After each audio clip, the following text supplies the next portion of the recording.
In the sweltering heat of July, a woman stepped onto the cobblestones. Frau Troffea began a silent, rhythmic twitching that would soon doom the entire city.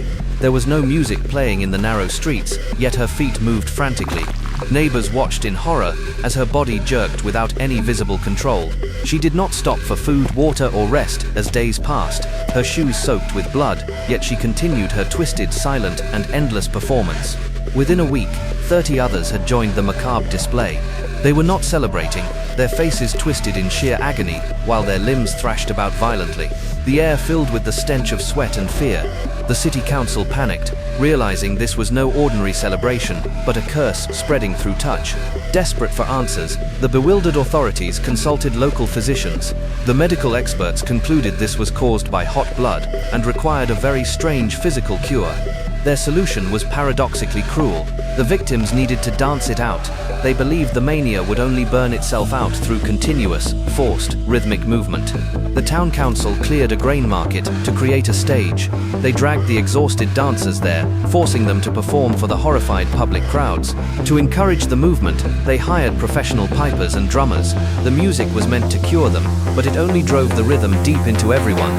Strong men were paid to prop up the dancers who collapsed. They hoisted the weary bodies back up, demanding they continue the deadly, unrelenting physical exertion. The plan failed catastrophically, as the music attracted more souls. Instead of curing the afflicted, the sensory overload triggered a mass psychogenic event across the city. The number of dancers swelled to 400 screaming people. It was a chaotic sea of flailing limbs, torn clothing, and raw, bleeding, blistering human feet. Then the bodies began to fail under the immense strain. One by one, dancers collapsed, their hearts exploding from days of non-stop, high-intensity aerobic activity. The music played on over the sounds of dying gasps. Up to 15 people were dying every single day from exhaustion, stroke, or sudden heart attack. The grain market became an open-air graveyard of twitching corpses. The hired musicians played a funeral march for the living, driving the survivors toward their graves. Despair consumed the city as the cure became the killer. The authorities realized too late that they had orchestrated a public massacre instead of a medical intervention. Finally, the council banned the music and removed the dancers. They were hauled in wagons to a mountain shrine, praying for mercy from an angry saint. At the shrine of Saint Vitus, they were given red shoes. They circled the altar, begging for peace, until the mania slowly faded from their minds. The survivors were left broken, with permanent physical and mental scars. The city of Strasbourg returned to silence, but the memory of the dance remained forever.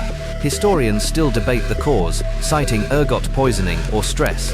Was it a chemical hallucination from bread, or a shared psychological break caused by extreme famine? 5 centuries later, the archives still hold the terrifying records. They document the summer when a city danced itself to death, proving reality is stranger than fiction.